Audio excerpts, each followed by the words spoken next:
प्रणाम दोस्तों, जय माता दी। कैसे हैं आप लोग? उम्मीद करते हैं आप अच्छे होंगे और मैं भी अच्छी हूँ। आज मैं आपको जो कहानी सुनाने जा रही हूँ वो है रक्षाबंधन से संबंधित। मतलब रक्षाबंधन क्यों मनाया जाता है तो मैं आपको बताती हूँ।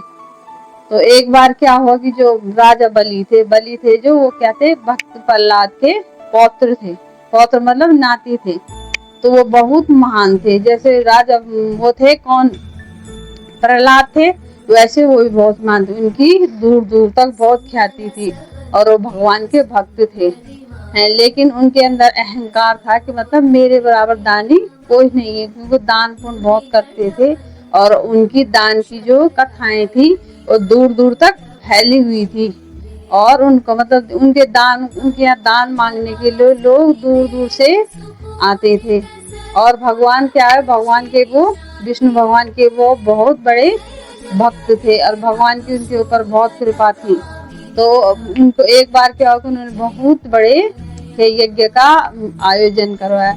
और जो वो थे शुक्राचार्य कहते हैं कि मतलब जो दैत्यों के गुरु थे, उन्होंने कहा कि तुम एक महायज्ञ का आयोजन करो और उसमें मतलब तुम्हारी कीर्ति बढ़ेगी। मतलब दान पुण्य तो तुम करते ही हो, इससे तुम्हारी कीर्ति भी बढ़ेगी और ख्याति भी बढ़ेगी। तो उन्होंने क्या किया, एक बड़े यज्ञ का आयोजन करवाया और उस आयोजन में उन्होंने सबको आमंत्रित किया, ब्राह्मण देवताओं को, सबको, दैत्य राजा सबको आमंत्रित किया।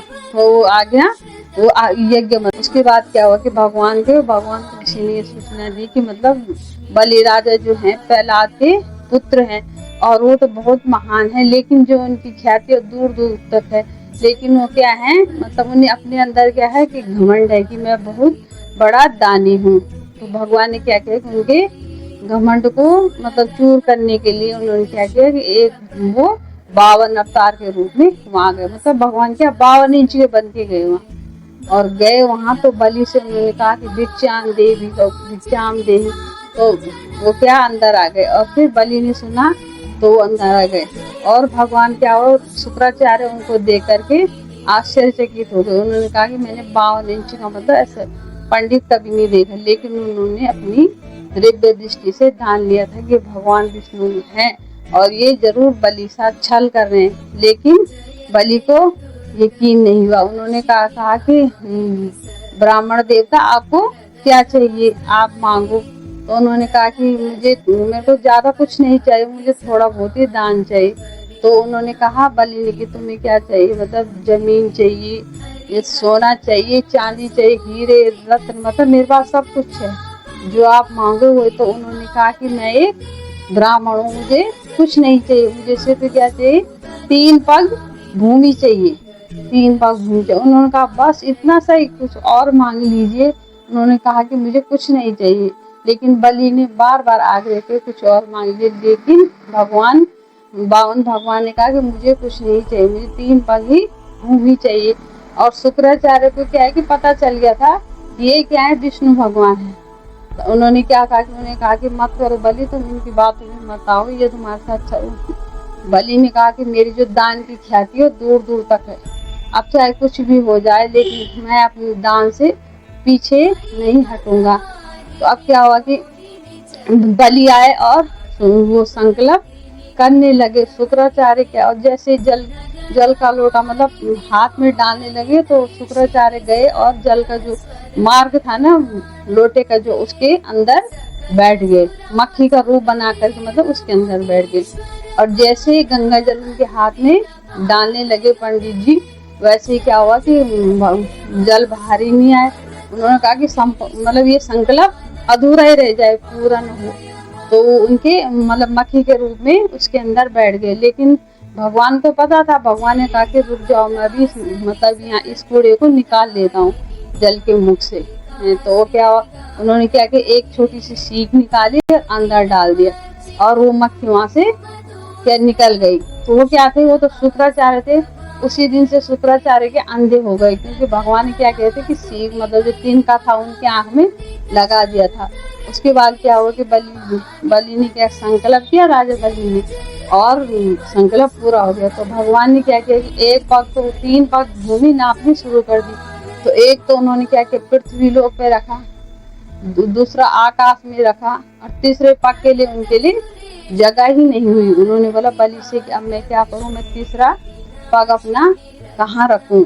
तो बलि कहने लगे कि भगवान मुझे अपना रूप दिखाए, आप कौन हो। तो विष्णु भगवान ने कहा कि मैं नारायण हूँ और तुम्हारी परीक्षा लेने आया था।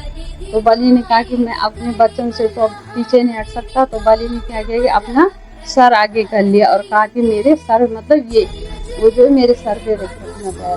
तो भगवान ने क्या उसके सर पे पैर रख लिया। और पैर रखते ही क्या हुआ कि भगवान ने क्या किया, पैर उनके सर पे रखा और पैर रखते ही वो क्या पाताल लोक में, बलि क्या पाताल लोक में चले गए। और भगवान ने कहा कि भगवान ने भी कहा कि मैं तुम्हारी भक्ति से प्रसन्न हूँ बलि, बताओ तुम्हें क्या चाहिए। तो उन्होंने कहा कि भगवान मेरे पास तो सब कुछ धन धान्य है, और मेरे अंदर जो वो क्या घमंड था, मतलब अहंकार था, वो भी तुमने क्या चूर चूर कर दिया। अब मैं आपसे ये वचन मांगता हूँ कि मैं चाहता हूँ कि तुम मतलब आप हमेशा जब मैं सुबह उठूँ शाम उठूँ तो आप मेरे क्या आंखों के ही सामने रहो, मतलब आप। तो भगवान ने क्या कहा कि बोले बलि तुम्हारी इच्छा जरूर पूरी होगी। तो भगवान क्या कहे कि उनके यहाँ पाताल लोक में क्या बलि के यहाँ पहरेदार बन गए। रोज भगवान पहरेदारी करने लगे। लेकिन लक्ष्मी माता ने कहा कि अब मेरा क्या होगा, मैं बिना नारायण के कैसे रह सकती हूँ। तो अब नारद जी एक दिन आए, उन्होंने कहा कि माता यहाँ तो कोई दिखाई नहीं दे रहा, मतलब आप ही दिखाई दे रहे हो, भगवान नारायण कहाँ हैं। तो लक्ष्मी जी ने उन्हें सारा वृतांत सुनाया और कहा कि ऐसे हुआ मतलब भगवान जो है नारायण वो क्या है बलि के यहाँ पहरेदार बने। तो नारद ने कहा कि लक्ष्मी माता आप तो सब कुछ जानते हो, माता आप जाओ और आप क्या करोगे, आप तो अपनी मतलब अपनी बुद्धि से कुछ ऐसे मतलब ऐसे काम करो कि जिससे क्या बलि आपके बंधन में बन जाए। तो लक्ष्मी जी ने क्या किया कि मतलब वो नाले वाला धागा होता है जो, उसको लेकर गई पाताल लोक और बलि के सर पे टीका लगाया, और वो जो धागा सूत्र था वो मतलब बलि के हाथ में बांध दिया और कहा कि बलि ने कहा कि आज से तुम मतलब मेरी बहन हो, तो मांगो तुम्हें क्या चाहिए। तो लक्ष्मी माता ने कहा मुझे कुछ नहीं चाहिए, और लक्ष्मी जी अपने रूप में आ गए, भेष में आ गए। अब लक्ष्मी जी ने कहा कि बलि अब तुम क्या हो, मेरे भाई बन गए हो, इसलिए मैं जो आपसे मांगूंगी तुम्हें वो देना पड़ेगा। तो बलि ने कहा कि मैं क्या सेवा कर सकता हूँ, आप बताओ, आप मेरी बहन बन चुकी हो। तो उन्होंने कहा कि जो नारायण है जो आपकी पहरेदारी करे, मैं चाहती हूँ आप तुम्हें उन्हें बंधन से मुक्त कर दो। तो बलि ने कहा कि अब मैं अपने वचन से पीछे नहीं हट सकता, मैं तो वचनबद्ध हमेशा, और तुम मेरी बहन भी हो। इसीलिए उन्होंने क्या किया, नारायण को मुक्त कर दिया और नारायण फिर अपने लोग वापस आ गए। और उसी दिन से रक्षाबंधन मनाया जाता है। मैं उम्मीद करती हूँ आपको मेरी कहानी अच्छी लगी होगी। धन्यवाद दोस्तों, मेरे चैनल को लाइक एंड सब्सक्राइब कीजिए। धन्यवाद।